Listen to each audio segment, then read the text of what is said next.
Major funding for this program provided by the Moving Image Trust Fund. Additional funding for this program provided by the Arkansas Agriculture Department. Hello, I'm Tony Brooks, and this is Agri Arkansas. Today, harvest and planning, African American achievements in agriculture, Cuba, and Governor Asa Hutchinson.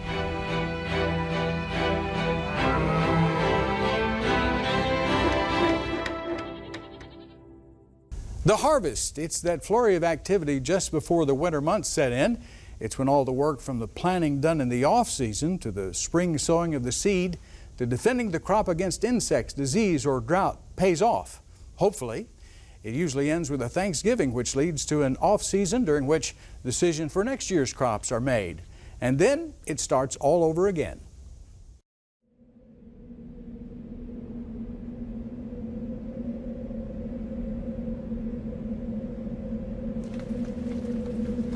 Dear God, we gather with grateful hearts to give you praise and thanks for all that you've provided.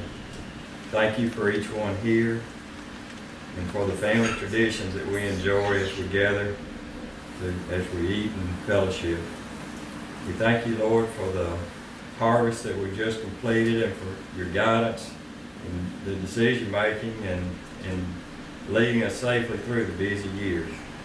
We ask, Lord, for your wisdom as we make plans to produce another crop, and we just pray that you'll show your favor on our land, that we'll prosper and to the point it'll sustain us, and we'll give you the glory.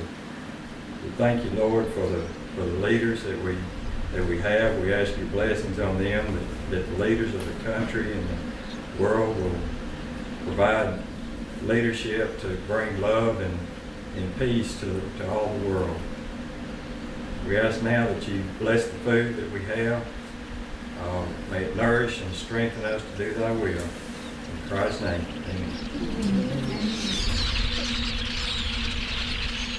I practiced on the little turkey this morning, the smoked turkey.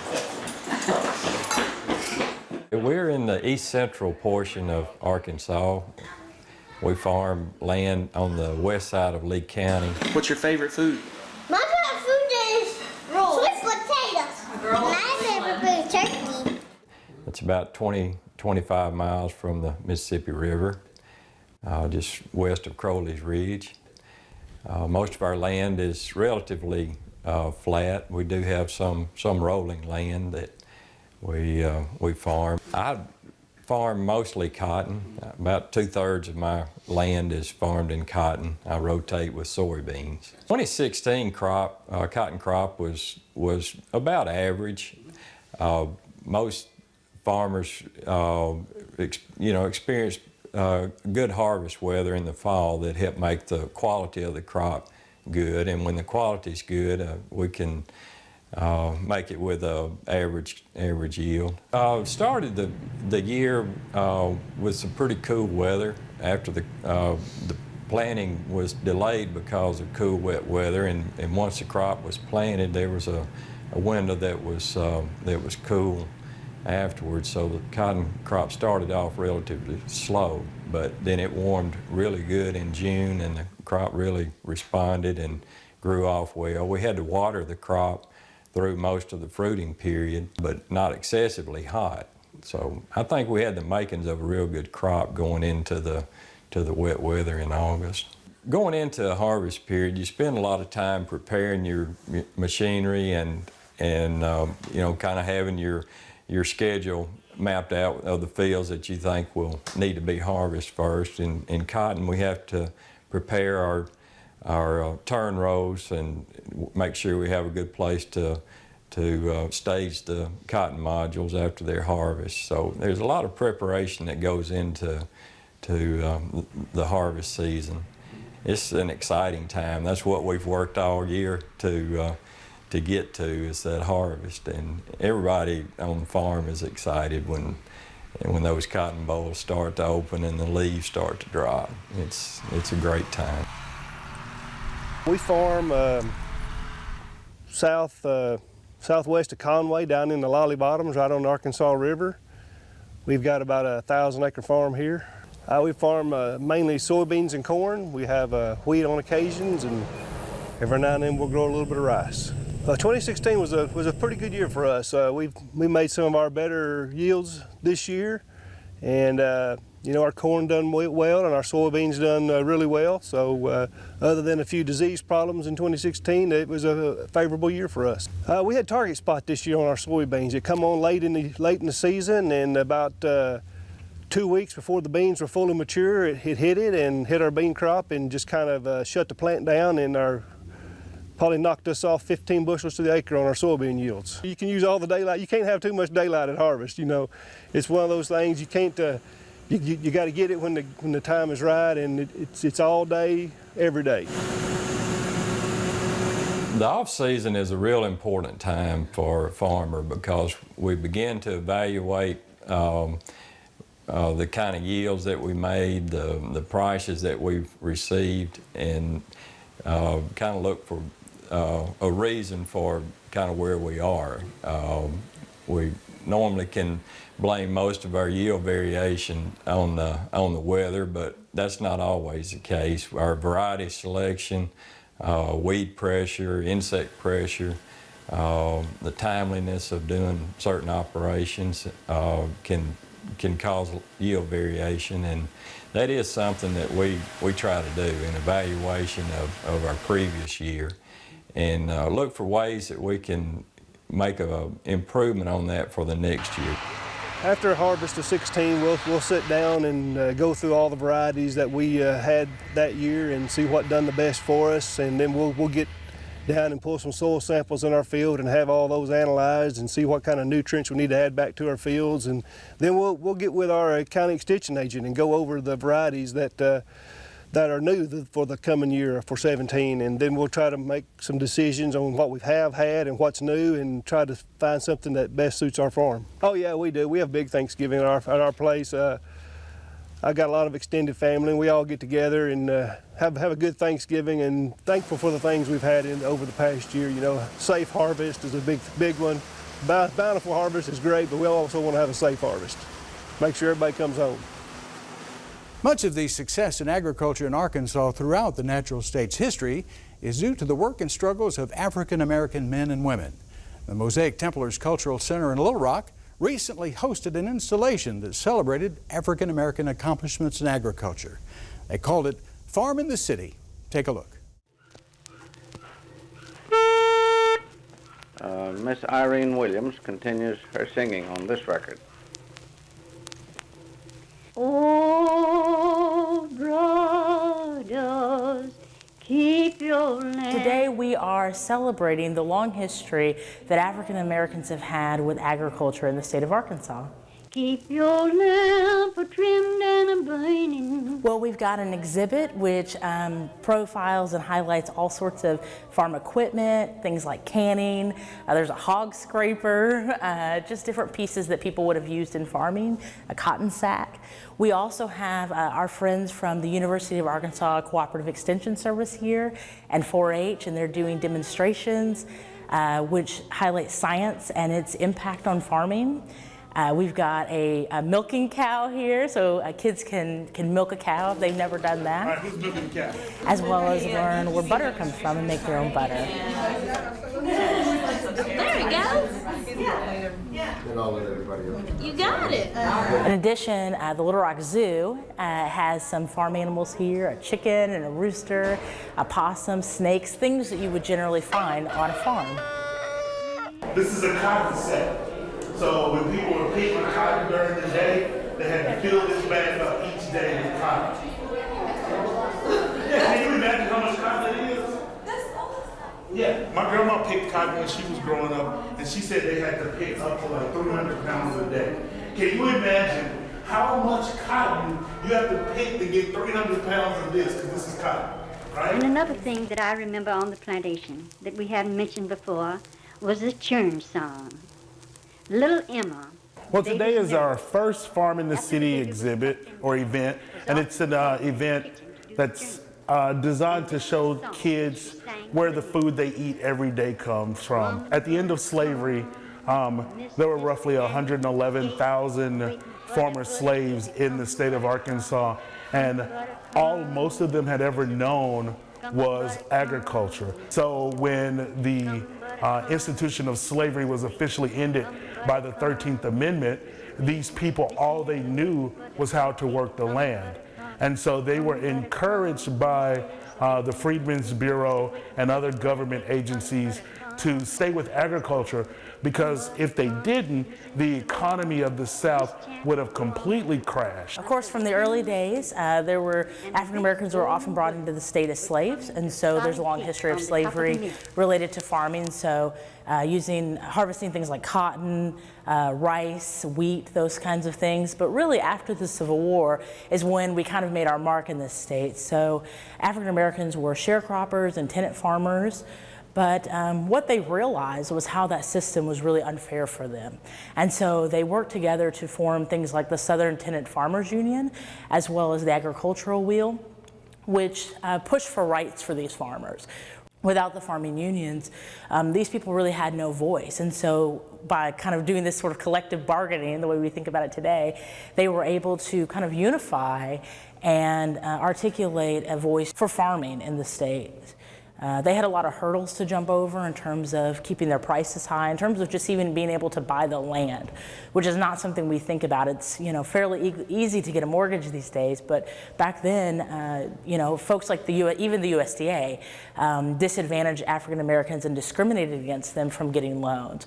In fact, one case, Pigford, was settled in the 1990s. I think people assume that in 1954, with the Brown decision, that segregation was outlawed everywhere, that discrimination stopped for black people across the country, and that's not in fact what happened. It was sort of this long, and has been this long, sort of continued struggle for equal rights in the state and across the country. And so as late as 1990, the case was settled in the 90s, and it was one of the largest actually civil suits. I believe the settlement was for like $1.5 billion because these black farmers discovered that the USDA had been discriminating against giving them loans to purchase land. And that's not often something we think about when we talk about things like post-racial America and things like that. We often don't think about that segregation, the discrimination, those kind of practices still happen today. The dinner table is classic, I think, to the African American family. As you see in the picture behind me from the Ralph Armstrong collection, this is the Armstrong family gathering around the table. The different recipes, that's how our traditions are often shared. Our family history was really shared through my grandmother and my great-grandmother and great-grandmother before that, who passed down recipes for our family. And so that's how our family legacy is shared. And all of those kind of recipes are grounded in things that they learned how to do in the field. So things like how to preserve food, using salt pork and your turnip greens as a way to kind of help preserve and add that flavor to it. Ways how to make pie using the lard from the pork fat. So thinking about using the whole animal, using the whole crop as a way to make the food. But it's really about understanding your story, and that's ultimately what we do here at Mosaic Templars Cultural Center, is we talk about the African American story here in Arkansas, and this is just one way for us to do it, looking through the lens of farms. Cuba. Recent years have seen a normalization of relations with the island just a few miles from the Florida coast. There was a time when Cuba and the U.S. were trade partners in agriculture, and there are some in Arkansas who hope to see that relationship bloom again. Relations with Cuba are of great importance to the state of Arkansas. But if you think back in terms of the revolution and the big changes that came, that subsequently to that the U.S. developed several policies resulting in a trade embargo that where the import and export of products from Cuba to and from Cuba have been greatly restricted off of it. Back during the Clinton administration, they changed and they opened up for food and medicine, but they still had restrictions on finance. And then more recently, under the Obama administration, that there has been a push to try to liberalize the trade restrictions that we have and open up more fuller relationships. It is officially legal to export, but because of credit terms, we are not able to offer those to Cuba. And imagine that you went to someone to buy a car, And they said, yeah, you can buy it from me, but I'm going to, you have to pay cash today and I'll deliver it, a couple weeks from now. And you went to another dealer and they said, you know what, I'll give you credit. It's hard to buy from the person that will not issue credit. And here in the United States, there are plenty of people that would be willing to offer credit. However, the government doesn't allow that. The reason that, that credit is not allowed purportedly is because they're concerned about the fact that all of the goods that go into Cuba do have to go through a state organization, Al Import. And while this is not the ideal scenario, it is a similar situation that we have with countries throughout the world, like Japan, like China, Saudi Arabia, where goods go into the country through a government organization.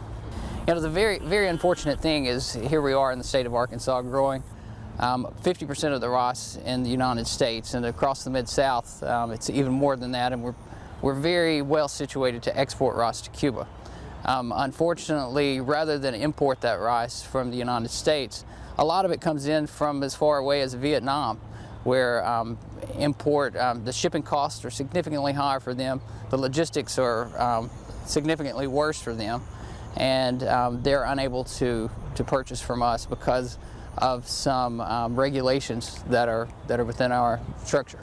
People that oppose more normalized trade with Cuba, I think some are coming from a place that that they want to do the right thing, but I'm afraid that they're basing their beliefs on certain assumptions that are no longer the case.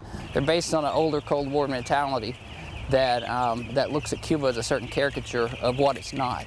Now, granted, the government of Cuba is not something that I would choose, but if we want to better the lives of the Cuban people, we don't do it by imposing regulations on Arkansans and on people here in the United States. And I'm afraid that people who oppose this situation think we're getting something out of their way of approaching it that we aren't and never will, by engaging in a policy that's been failing for more than 50 years. And we're doing it by imposing regulations that are virtually attacks on the American business person and the American farmer to support a foreign policy that is not working and is not accomplishing the goal that we set out to accomplish. I'm very much in favor of normalizing relationships with Cuba. I went into the House of Representatives in 2001 and was part of a group that formed called the Cuba Working Group. And we worked hard in the House, been working hard now in the Senate for the last 6 years.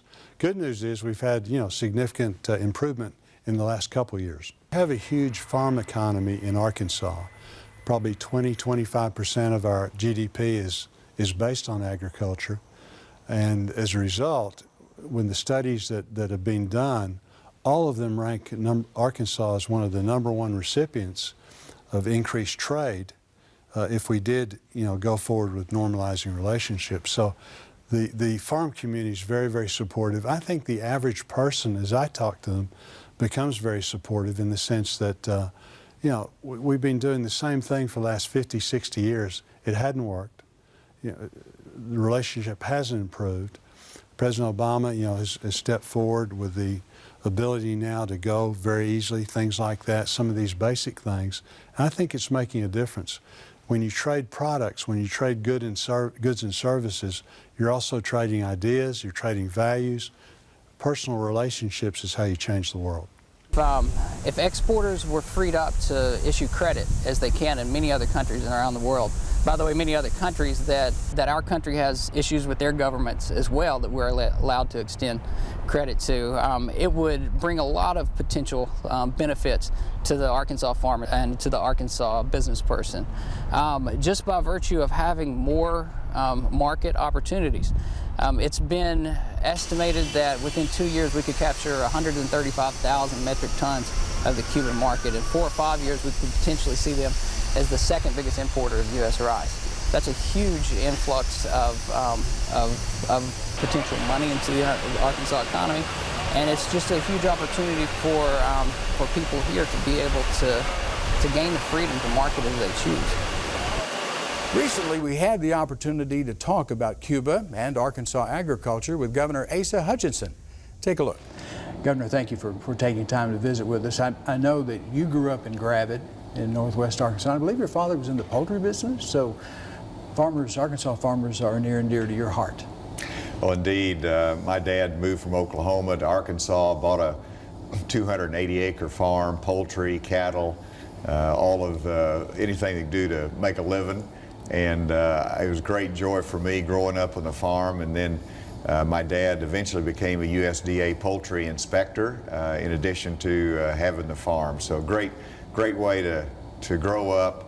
It's not just Gravett, but it's 3.5 miles outside of Gravett, half mile down a dirt road on the Spavinaw Creek. So you know the farm life very well. I want to talk a little bit about Cuba. You were the first governor to visit Cuba after relations thawed somewhat, and Cuba represents a tremendous opportunity for Arkansas farmers. You've got 11 million people and certainly not enough farms there to feed them. Oh, absolutely. It's a market of 11 million people in Cuba. They need our poultry, they need our rice, and right now they're buying those products from Brazil, from Thailand, Vietnam, but we're not able to market very effectively because we can't extend credit terms to them, so we can't compete. And we want to be able to open that up for our Arkansas agriculture. It's a great market for us. We produce, and hopefully we can continue to open up the door of opportunity for Arkansas agriculture in Cuba. Of course, you're talking about a market that's just a few hundred miles away as opposed to where they're buying their rice now that's 11,000 miles away. We have a better quality product. We have logistics opportunities because it is closer, and so it's just ready-made for us. And in fact, it shows the difference a governor can make. After I made the case to them at the highest levels in Cuba, when I returned within a week, they placed an order of 4,500 tons of Arkansas poultry. So we did make a sale, but there's a lot more that can be done there. And it's really a different time now that Fidel Castro has passed away. It's a different dynamic. There's more opportunity, but there's also a higher level of expectation on the United States part that they change. And so I think this is a very critical time in our relationship with them. Hopefully we'll be able to capitalize on this to open more doors for our market products, but it's really dependent upon Cuba changing their repression and opening up their opportunity for freedom. I want to go back to the 1950s. Cuba was the destination for, I believe, as much as 250,000 metric tons of U.S. rice, and that presently, as you mentioned, Cuba imports most of its rice a lot of it from Vietnam. And you touched on the subject of credit. One reason why is that countries like Vietnam, I've read, that may extend credit up to 2 years to Cuba to do that. There's been some efforts in Congress to increase agricultural sales to Cuba by easing some of the rules against credit. Can you talk about some of that movement in the U.S. Congress? Well, our Congressman Crawford and Senator Bozeman has had the lead on opening up Cuba to Arkansas agriculture.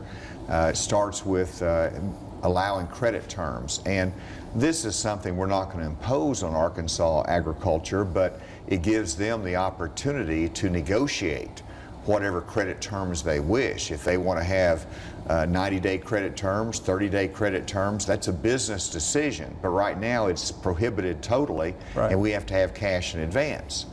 And you're right, we might not extend the credit terms that Vietnam is extending. I don't know of any Arkansas businesses that want to have a 2-year credit term with Cuba. But let them negotiate it and take whatever risk they feel comfortable in taking, but allows us to compete. And I think we can compete because we're close logistically, a high quality product. They're going to want our product even with more restricted credit terms. Hey, you touched on this, that the political climate has changed considerably since you've made your first visit to Cuba. Fidel Castro is no longer there. We have a new president. So is it kind of a fluid situation right now? It's fluid and somewhat precarious because under President Obama we were going down a clear path to more normal relations with Cuba. There's action that Congress had to take, but he took a number of actions from the executive branch standpoint. I know now that we have our commercial flights going back and forth to Cuba. There's more tourists than ever before. There's opportunity for trade that's been expanding. But now there's an expectation here in the United States that with Fidel passed away, that Cuba needs to let out of prison dissidents. Right. They need to enhance freedom there. So I don't think there's going to be another step that Congress will take until we see some movement toward freedom on the part of the Cuban government. And so really the ball is in their court to signal the direction they're going, and that allows us to respond to it by hopefully having a chance to expand trade with them and lifting some of the restrictions that we have. Okay. I want to switch gears just a moment. You've been working very hard to secure the sale of Arkansas agricultural products to China, but also to secure Chinese investments here in Arkansas. And one in particular, the Chinese company Sun Paper, to construct a $1 billion paper mill in southern Arkansas. They would have an enormous impact on Arkansas's economy. Oh, no question about it. With Sun Paper having a commitment to build a $1 billion plus bioproducts mill in Arkadelphia, that's a great opportunity to expand our timber industry. The market that the timber industry needs will be opened up for China. And so it's a great investment, 250 plus employees, over 1,000 employees during the construction of this. And they're good paying jobs as well. These are good paying jobs. It'll really be a boost to the economy, but also the indirect jobs in the timber industry is very significant. But in addition to Sun Paper, we made this trip this last year in which Tianyang Garment Company is really the first garment company that's going to be returning from China to the United States. Great. And they pay over $14 an hour. They're going to be located in the Little Rock area. And so this is a great coup for us, over 400 jobs. And it shows again that their cost of living is going up in China. We're competitive in terms of our logistics. We're close to a market. This company makes 90% of the sportswear for Adidas.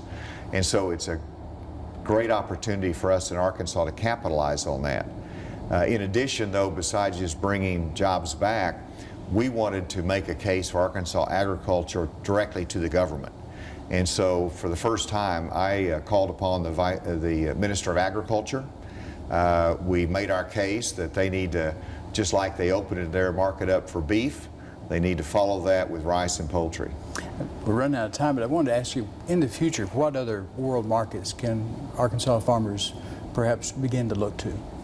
Well, Europe is another market that we have challenges with, and that's a market, though, that we hope that we can open up over the long term. But the European Commission has some very strict environmental and anti-GMO regulations that we're going to have to sort through. But I hope that's a market, as I go over there, continue to make the case for Arkansas poultry, beef, and hopefully rice and other products. Governor, thank you. And I hope you'll come back and be on the show again as these efforts continue.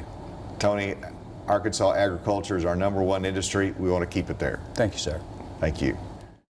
That's all the time we have for today. You can find past episodes of Agri Arkansas online at aetn.org/Agri Arkansas. And if you have story ideas, we'd love to hear them. Drop us an email at agra@aetn.org. I'm Tony Brooks. We'll see you next time.